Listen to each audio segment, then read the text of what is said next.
Welcome to Visualize, the podcast where collaboration fuels change. I'm your host, Chris Baker, and each week we'll explore incredible connections between nonprofits, businesses, and the community. This is a space where we highlight inspiring partnerships, uncover strategies for creating meaningful impact, and share stories that show how working together can make all the difference. Whether you're a nonprofit leader, a business owner, or someone just passionate about building connections, this podcast is for you. Welcome back to Visualize. Today I have a special guest, Dr. Tamayo, and he is with the Renand Foundation. Did I say that right? Renand Foundation. Renand Foundation. So tell us a little bit about how you got this foundation started and why it got started. All right. So the Renand Foundation started, I fell in love with Haiti when I was 16, 17 years old. I lived in Cuba. And in Cuba, we had to study a book that is called The Kingdom of This World. It was written by Alejo Carpentier. It was a Cuban writer. He's already dead. But anyways, the book is a novel, but it's based on the Haitian Revolution. So a lot of the stories are related in the book are real stories from the Haitian Revolution. And I read the book like, 20 times, and I really fell in love with the Haitian Revolution, with the historic facts, everything that happened in Haiti. And, back then in Cuba, I always thought about like, maybe one day I will go visit Haiti and I will go to all these places that the book describes and everything. But 2 years after I finished my high school, 2 years after I finished high school, I actually came from Cuba. I came from Cuba in a boat. And that's the whole story. But anyways, but after arriving here, I basically, I did everything that every immigrant goes here. Goes to school, works 3 or 4 main jobs, and et cetera, until you are able to have your life, sort of. And eventually going through in my late 30s, early 40s, I went through a time of depression where I decided that I did not want to do anymore what I was doing. I had the opportunity back then of visiting Africa to do a little bit of volunteer work with the U.S. government, and I absolutely fell in love with humanitarian work because I was not going as a humanitarian, but I was embedded in a team of people that were humanitarians, and I fell in love with it. So when I came back from Africa, I decided that I want to dedicate my life to making a difference in the world. And so I went to school. I got my doctorate degree in organizational development. My dissertation was specific on nonprofit development. And so I was either work for a big nonprofit or start my own nonprofit. And what I was trying to figure out what I wanted to do with my life. A friend of mine put a post on Facebook, and she said, "I'm moving to Haiti." And so all those memories back then, when I was in Cuba, say I want to go to Haiti, it was like almost like the universe was telling me, "This is your time to go to Haiti." So I didn't even think about it. I called it up and I said, "I want to go to Haiti with you." And so I graduated from university on December of 2014, and January 2015, I was already in Haiti. Now, when I was in Haiti, one of the first thing that I found out was that there was this group of children. Usually these are children from rural families, very large families. And these families don't have the means to raise these children. They don't have the means to feed them, give them education, provide medical care for them. And so what they do is they take these children and they give them to people in urban areas to provide them with a better life. What really ends up happening is these kids become not only physical slaves, but they also become sexual slaves. They're treated like animals. They're treated really bad. These children have called rest awakening. And last time I was checked, there's more than 407,000 rest awakenings in Haiti. Oh my gosh. And so I have never been physically abused, but I was sexually abused when I was a kid. And I knew what the trauma growing up I had to overcome to be able to, have the life that I have now. So I figured, if I can take what happened to me and bring it here to Haiti and do something for these children, don't have anyone else here, maybe maybe I could do something for that. And so that's how I started. The first thing that I did when I got my nonprofit, my 501c3 is I took over. We took over a school that was in rural parts of Haiti. We started bringing kids, providing education for them, free education. Then eventually we got another school. We got a couple of children's centers, a clinic. Throughout the years, what we have been doing is not only providing education to these children, but also providing medical care for free because most of them don't have access to medical care. And then also we provide one meal a day because most of these children don't eat every day. And so we provide one meal a day. So we provide education, medical care, and then after school classes through the children's programs that they had the after school programs so that we help them do their homeworks because the parents are out in the field working. So we're providing, we teach them English, help them do their homework, etc., etc.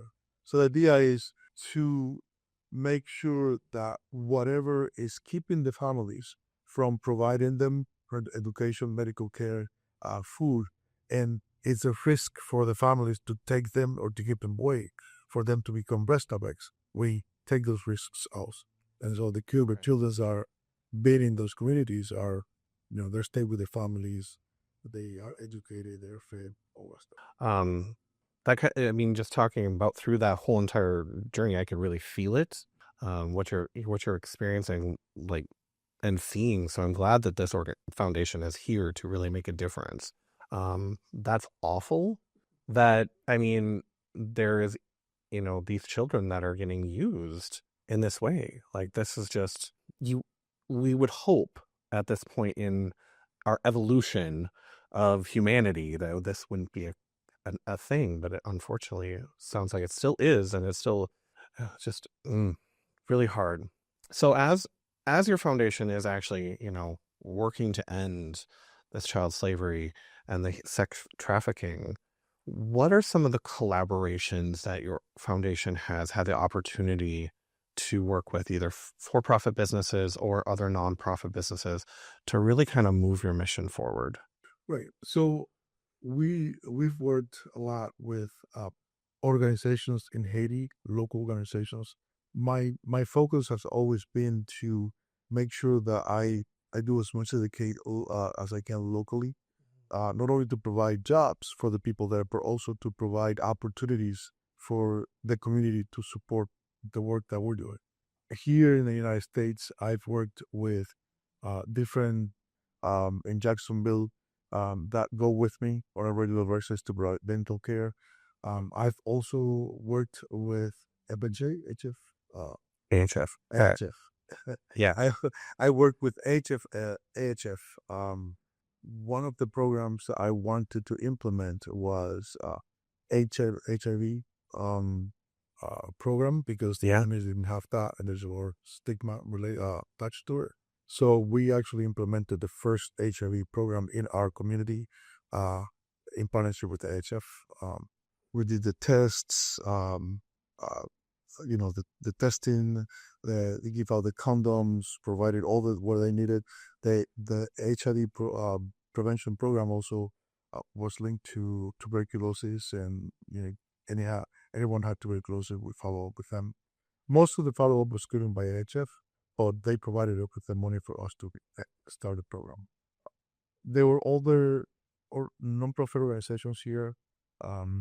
Our fund, our fund foundation, Mm-hmm. they provided money to the foundation as well. That's it. So how does getting, that assistance from, let's say, let's go back to our fund specifically. So, I mean, what kind of collaboration efforts did you had to like go through to get the funding from them? Does that make sense? Right. Yeah. So a lot of our donors they put money in our fund, and so they is a founder about I think it's called, and so they asked our fund to donate that to their own foundation. Our fund did that. I also forgot to say that another, believe it or not, another collaboration that I have had is through Starlink. Okay. Yeah, we had a huge donation from Starlink. We had I think it was 9 Starlinks antennas that we were able to put in all our schools, children's centers, clinics, you name it. And so for the first time in many of the communities that we are, the children had access to internet for like the first time ever. Oh, wow. It was great. Oh, wow. That's awesome. On the other side of the collaborations is sometimes there's some challenges, either communication or, getting the right resources to make everything happen. So what are some of the challenges that you've faced, either working with other organizations or the lessons that you've learned together while you're collaborating so that you can do more benefits? Well, I mean, one of the main problems or main issues that we have had, access to being able to visit Haiti, especially because, I mean, at the beginning when I started going to Haiti, I was there 2 or 3 weeks at a time, every other month or something like that. Sometimes I spent a whole month in Haiti. Then after a while, after the pandemic, I was only able to go like about 4 or 6 times a year. Now I haven't been able to go since last year, and that's been wow. Things are so chaotic right now. Not in the area that we are. The city where we operate is called Jacmel. It's like the fifth largest city in Haiti. Nothing is going on there. It's very peaceful. It's very safe. There are no problems, no issues. No one is killing people. There's no gangs there. It's absolutely very safe. But to get to the city, I have to fly into Port-au-Prince, and that's where everything is happening, or the chaos is happening. So it's the connection city that's... So usually what I do is I fly from Fort Lauderdale to Port-au-Prince, and then I fly out to Jacmel, and that's not a problem. But since lately the flights have been canceled, there's no way for me to get there. So that's the... Okay. But usually, if we had flights, then we could just go, fly to Port-au-Prince, then fly to Jacmel. So how are some of the ways that you could navigate that, or you could ask for assistance to hopefully get you there? Yeah, I mean, if we can get like a private plane that would straight to Jacmel, that would be... Yeah, no, that would definitely be the cure-all for everything. Absolutely. But hopefully maybe some of, the viewers and the people that are watching the show right now, what are some other ways that you can think of that they could collaborate that may not just be donor dollars? It may be other ways of getting supplies, or maybe it's a service that could help, in some other way. Right. So most of the biggest NGOs or biggest organizations in Haiti are in Port-au-Prince, not in the areas where we are. Very few, like for instance, I know AHF, it's in Jacmel, but they're already collaborating with us. When it comes to medicine, things like that. That's usually what the difficulty that we have regarding Haiti, because most of the NGOs, most of the organizations are in the capital, and everything is closed down. Then, it's very hard.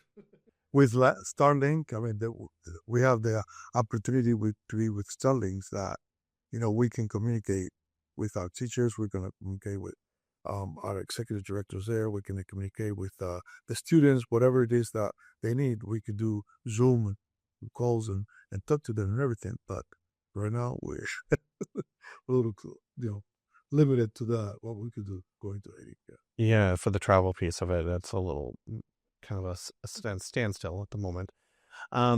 So organizations like Starlink and that kind of program that they've kind of like helped you add in, what other companies or potential ideas could you think of that could help in that same manner?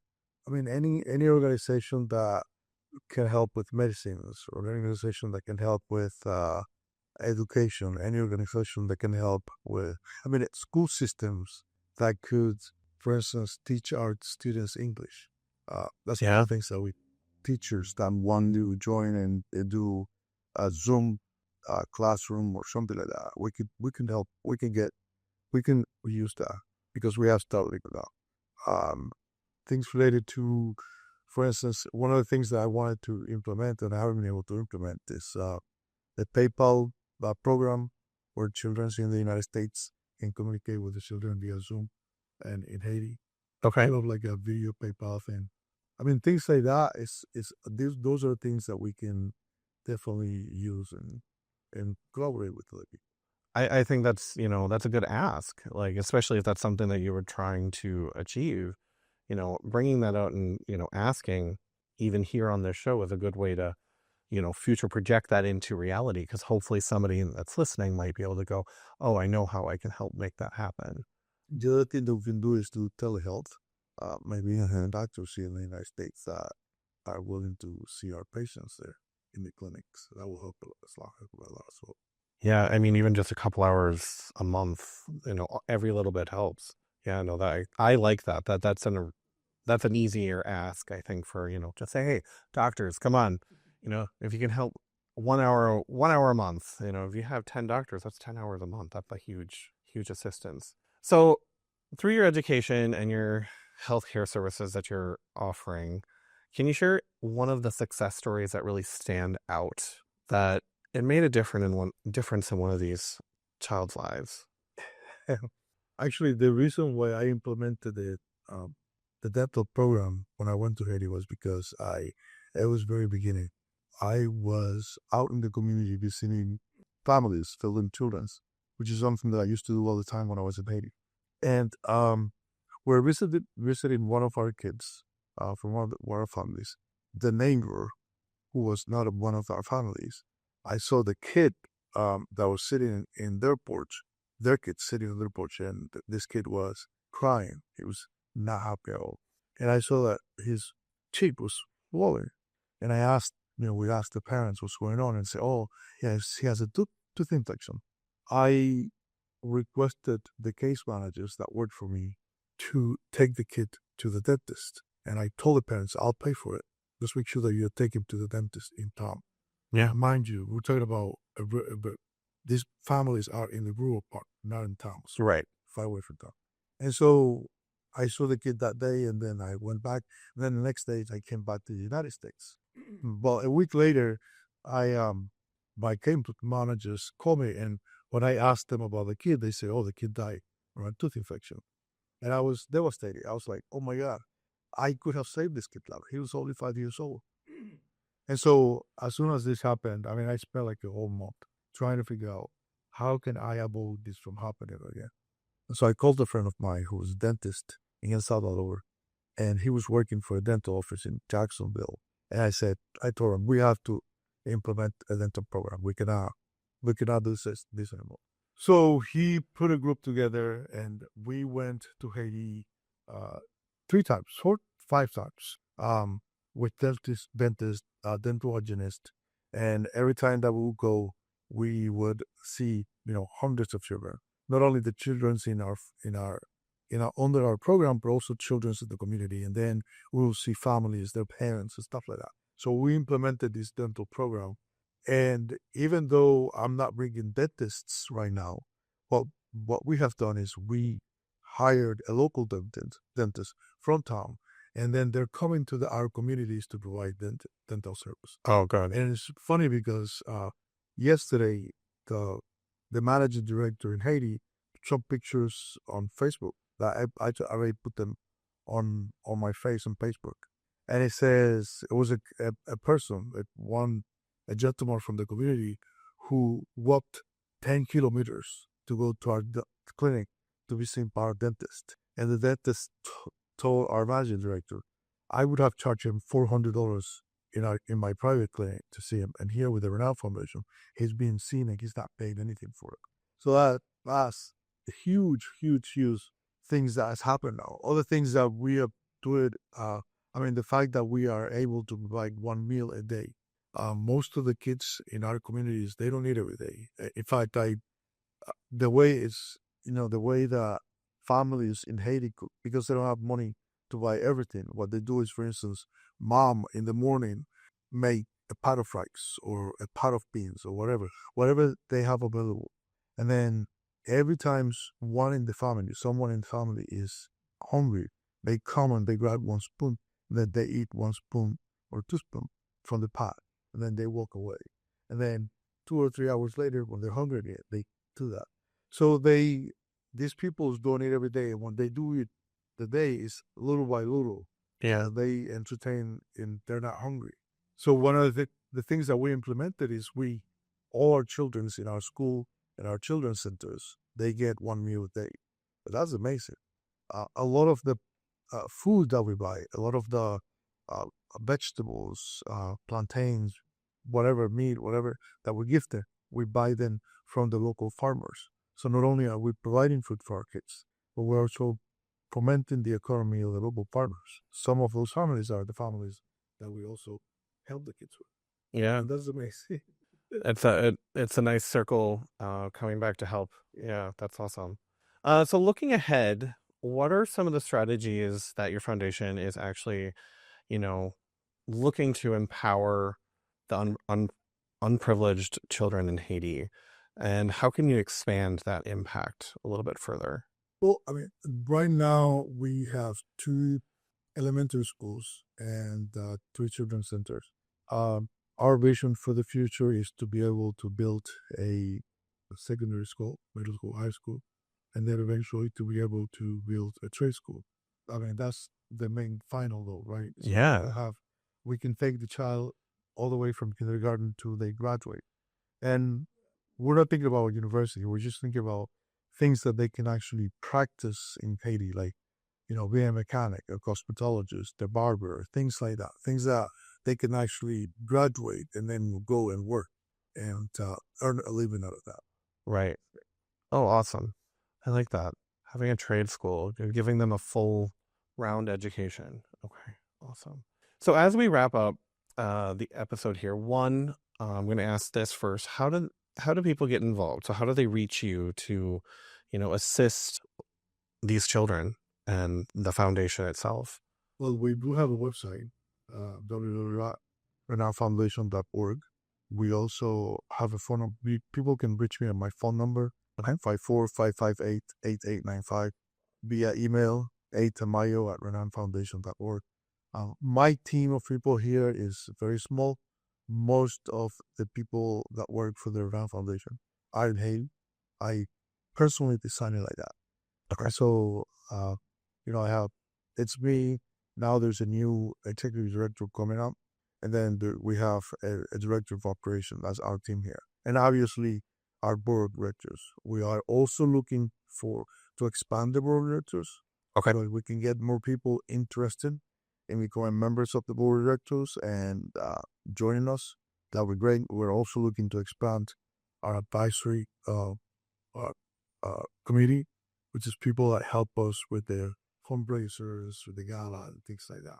Sure. So anyone who wants to be involved with that would be great. No, yeah. No, building a board is very important, and expands your resources and helps a lot. So, all right. So my favorite question that I ask everybody that's on the show is, what is the legacy you hope to leave through your work for future generations? I mean, I think that more from a personal perspective, I know that I came to this world to make a difference in the world. And so that is the legacy from my personal perspective.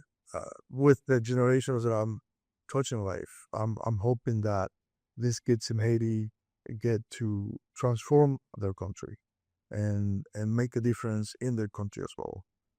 I hope that at one point in the future, there are not more Restaveks in Haiti. I hope that children in Haiti can have the same freedom that all children in other parts of the world have.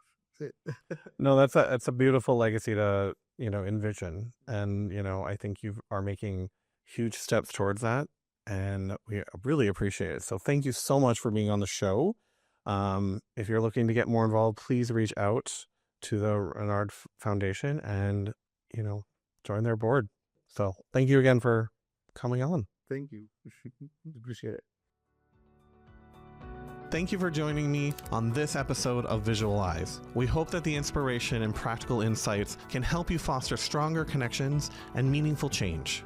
Don't forget to subscribe, share the episode, and leave us a review. To learn more about Visuals by Momo and how we support collaboration and storytelling, visit visualsbymomo.com. A huge thank you to everyone out there listening. Until next time, remember, collaboration fuels change, and your connections can inspire the world.